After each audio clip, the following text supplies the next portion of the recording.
Hi guys, welcome to www.troylast.co.za, my personal blog where we try and help you the consumer with financial planning and financial advice.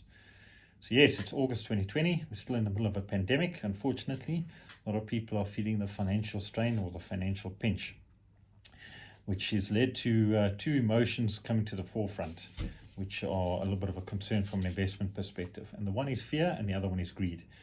Fear in terms of what's happening with the markets and what's going to be happening with your capital and all sorts of stuff. And then the second thing is greed. Unfortunately, a lot of us don't plan enough for our retirement or for our financial situation that we find ourselves in. And as such, we suddenly want these higher than average returns, which is where the greed factor comes in. Those two emotions unfortunately means that there's people out there that may take advantage and put you into a worse position or into a position that you don't want to find yourselves in the future. So today's blog, as requested by some people, is just give you some sort of guidance, to give you some sort of protection when you're looking at financial planning or looking at an entity or an individual that's going to give you financial advice. So first of all, I would strongly urge that you use an approved, licensed financial advisor or financial planner.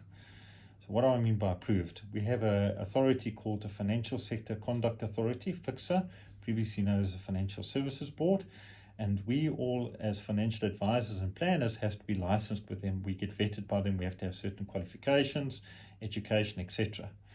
So whoever's dealing with you, who's giving you financial advice, is required by law to provide you with a disclosure letter. That disclosure letter not only gives the particulars of the person who you're dealing with, but must also disclose to you what their qualifications are, whether they're working under supervision, how long they've been in the industry, what they qualify to sell you, okay, and those various things. And most disclosure letters will also tell you your recourse should something go wrong, who you can contact, and what the process should be. So it's very important that you're given a copy of that letter and you've got access to that particular document. That's the first thing. Second thing is that your financial plan or financial advisor should do two other documents, which is number one, a needs analysis, and number two, a risk assessment. The risk assessment is going to determine whether you're conservative, moderate, aggressive, the risk, your appetite for risk, to match up where your funds are actually going to eventually be placed. The next thing is a needs analysis, to actually understand your needs, understand your financial situation, and then make sure that they tailor-make a product that is going to fit and adapt to the need that you have at hand.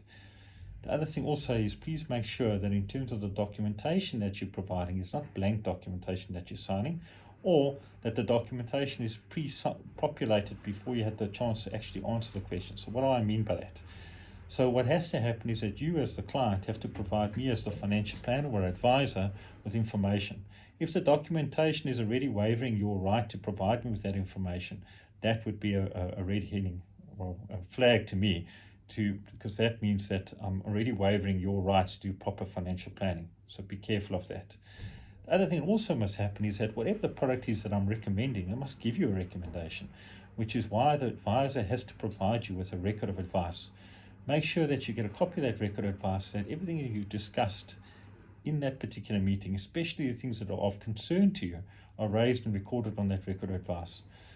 The longer the record advice, the more detailed the record advice, more the secure you should feel in the advice that's given to you, and that all the angles have been tackled.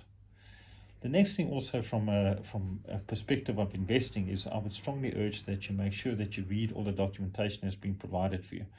Make sure that you understand and that you've got access to information, not just on the particular meeting, but at any given stage. If you want to pull a statement, or that you should at least get regular statements of your investments, that you'll be able to access and find out at any given stage where your capital is sitting. Also, that any technical data, although you may not understand it, is available should you want to get a second opinion, to make sure that the product that you've been sold is what you're getting. The other thing you must also really consider is contractually, in terms of your obligation, in terms of the contracts that you enter into. I would strongly urge that whichever entity you go with, or individual, that there's recourse here in South Africa.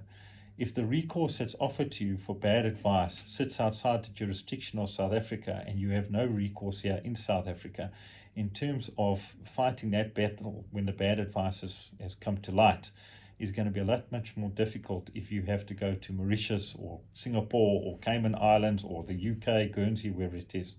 So try and make sure that the entity that you're dealing with is registered here in South Africa and that you've got recourse here in South Africa. It's an expensive exercise that you don't want to pursue if you do not have that particular benefit. Also make sure that in terms of what's been offered to you, if something sounds too good to be true, if suddenly you're getting guaranteed returns of in excess of 6% above inflation, I would be concerned. The higher the return, the higher the risk. One needs to bear that in mind. And there's no way that people can offer you these huge returns with guarantees. That's not how it works, unfortunately.